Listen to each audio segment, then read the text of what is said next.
নমস্কাৰ বন্ধু বান্ধৱীসকল, পুনৰবাৰ স্বাগতম জনাইছোঁ আমাৰ এই ইউটিউব চেনেলটোলৈ। আপোনালোকৰ বাবে বহুত ভাল খবৰ এটা লৈ আহিছোঁ, কিয়নো অসম চৰকাৰৰ আকৌ বহুত পদ আপোনালোকৰ বাবে মুকলি কৰিব। অসম চৰকাৰে পুনৰবাৰ আপোনালোকৰ বাবে 30,000 চাকৰি মুকলি কৰিব।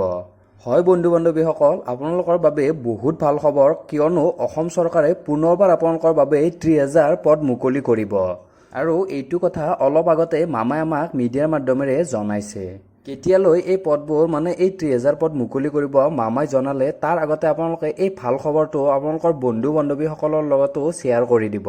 আপোনালোকে চাই লওক মামাই কি ক'লে মিডিয়াৰ মাধ্যমেৰে আমাক। মই যেতিয়া নিৰ্বাচনৰ সময়ত কৈছিলোঁ যে আমি ৰাইজক অসমৰ যুৱক যুৱতীসকলক 1 লাখ চৰকাৰী চাকৰি দিম, তেতিয়া বহুত কম মানুহে মোক বিশ্বাস কৰিছিল। কিন্তু আজি আমি অত্যন্ত সফলতাৰে সৈতে 40,000 চাকৰি আমি দিব পাৰিলোঁ। 30,000 চাকৰিৰ নিযুক্তি অহা 60 দিনৰ ভিতৰত আমি সমাপ্ত কৰিম আৰু নতুনকৈ 30,000 চাকৰিৰ বিজ্ঞাপন আমি মাৰ্চ মাহৰ আগতে আমি মুকলি কৰি দিম। অৰ্থাৎ 1 লাখ চাকৰি যি প্ৰতিশ্ৰুতি আছিল, সেই সম্পূৰ্ণ প্ৰতিশ্ৰুতি আজি আমি পালন কৰিবলৈ সক্ষম হৈছোঁ বা পালন কৰাৰ পথত আজি আমি আগবাঢ়ি গৈছোঁ।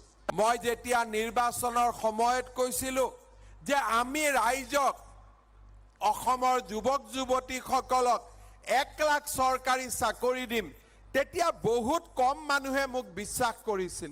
কিন্তু আজি আমি অত্যন্ত সফলতাৰে সৈতে 40,000 চাকৰি আমি দিব পাৰিলোঁ।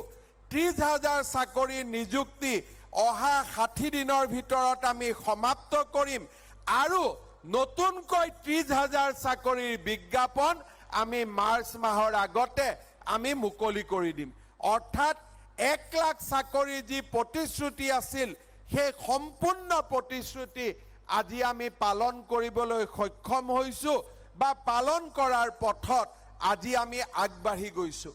বন্ধু বান্ধৱীসকল, আপোনালোকৰ বাবে পুনৰবাৰ আপোনালোকৰ অসম চৰকাৰে 30,000 পদ মুকলি কৰিব আৰু এই পদবোৰ আপোনালোকৰ মাৰ্চত আহিব 2023-ত। আৰু ইমান বেছি ভাল খবৰ আপোনালোকে বন্ধু বান্ধৱীসকলৰ লগতো শ্বেয়াৰ কৰিব। লগতে এই নিউজটো যদি আপোনালোকৰ ভাল লাগিছে তেনেহ'লে নিশ্চয়কৈ এটা লাইক কৰিব। বন্ধু বান্ধৱীসকল, এতিয়া আপোনালোকে আৰু সময় নষ্ট কৰি লাভ নাই, যিহেতু মাৰ্চৰ ভিতৰত আপোনালোকৰ বিজ্ঞাপন আহিব, তেতিয়াই তাৰ পিছতে আপোনালোকৰ এক্সাম হ'ব। সেইবাবে আপোনালোকে ৰানিং লগতে আপোনালোকে ষ্টাডিও কৰি থাকক, আপোনালোকে পঢ়াৰ প্ৰিপাৰেশ্যনো কৰি থাকক একেলগে। আপোনালোকে এই 30,000ৰ ভিতৰত চাকৰি পাবই লাগিব আৰু আপোনালোকক যিমান পাৰোঁ আমি সহায় কৰি থাকিম।